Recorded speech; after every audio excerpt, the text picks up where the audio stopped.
Kita akan lihat menggunakan scanner bagaimana melihat trouble. Tidak pakai scanner pun bisa dengan menjumper terminal yang ada di DLC-nya. Nah, kita akan lihat di sini, saya hidupkan mobilnya, nyala, menyala. Kalau sampai ini nggak menyala, berarti tidak ada arus yang ke ECU. Kemungkinan sekring FB-nya putus. Ya. Kalau handbrake ini nggak nyala, nah ini kadang nyala, kadang enggak. Switchnya saya hidupkan mobil.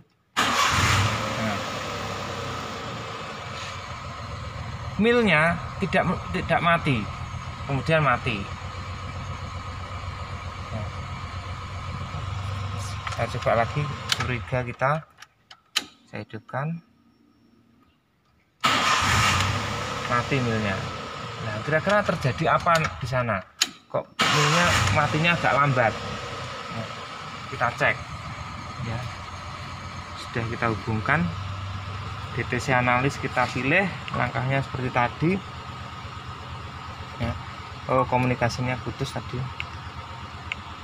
Nah, kita pilih engine, diagnosis, EV nya,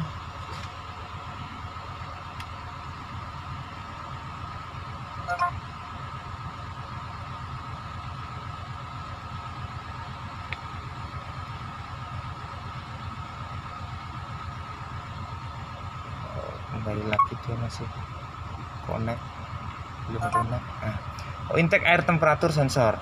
Nah, jelas kita akan cari intake-nya. Kita matikan dulu mobilnya.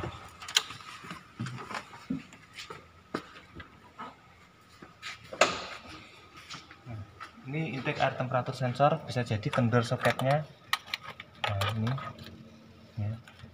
Kita coba saja, bisa jadi kita cek tahanannya dulu, atau mula-mula kita betulkan dulu soketnya, atau kita cek tegangannya di sini ya. Ini mesti akan muncul tegangan jika kita on kan ya. Pause. 3. Nah, kita akan lihat tadi muncul trouble di intake air temperatur sensor.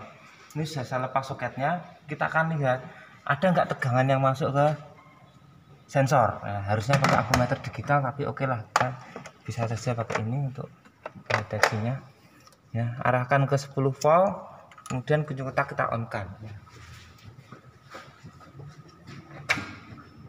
Kemudian kita cek tegangan yang masuk ke sensor.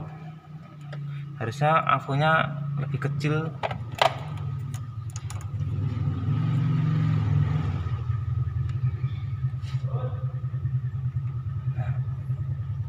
Ada tegangan yang masuk ke sensor, berarti 5 volt, sekitar 5 volt, karena ini avonya juga nggak tepat. Nah, kita kira-kira berarti tidak ada masalah tegangan yang masuk ke sensor.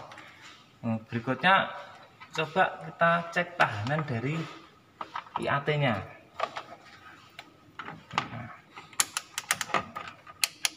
tahanan dari IAT-nya kita nolkan dulu.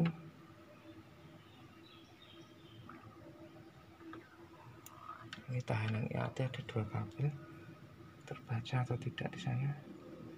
Oh, hampir tidak terbaca, berarti ini lebih besar tahanannya. Ini contoh kalau bisa disesuaikan dengan buku manual ya, kita bandingkan dengan buku manual, kemudian kita cek apakah IAT-nya masih bagus atau tidak. Nah, ini terlihat juga belum maksimal. Coba kita arahkan ke kilo.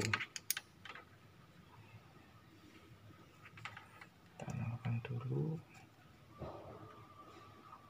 Nah, terlihat ini tahanan IAT-nya sekitar 1,5 kilo ohm. Nah, nanti bandingkan dengan buku manual, kalau masih masuk dalam standar, berarti masih bisa kita pakai. Nah, sekarang kita akan pasang lagi IAT-nya. Siapa tahu karena kabelnya kendor tadi. Ini tegangan yang masuk ada, tahanannya sudah bagus. Apakah masih muncul? Kita lihat.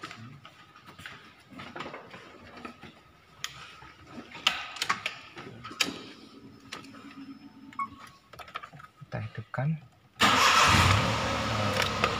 Sudah segera mati, jadi tidak seperti tadi ada jeda matinya di emailnya. Kita cek menggunakan scanner.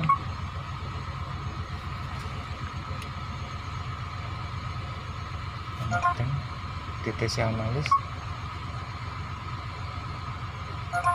Nah, masih muncul, kemudian saya iris. Oke. Kita escape, kita cek lagi. Sudah tidak muncul, berarti kasusnya tadi hanya karena kabelnya kendor saja. Itu cara kita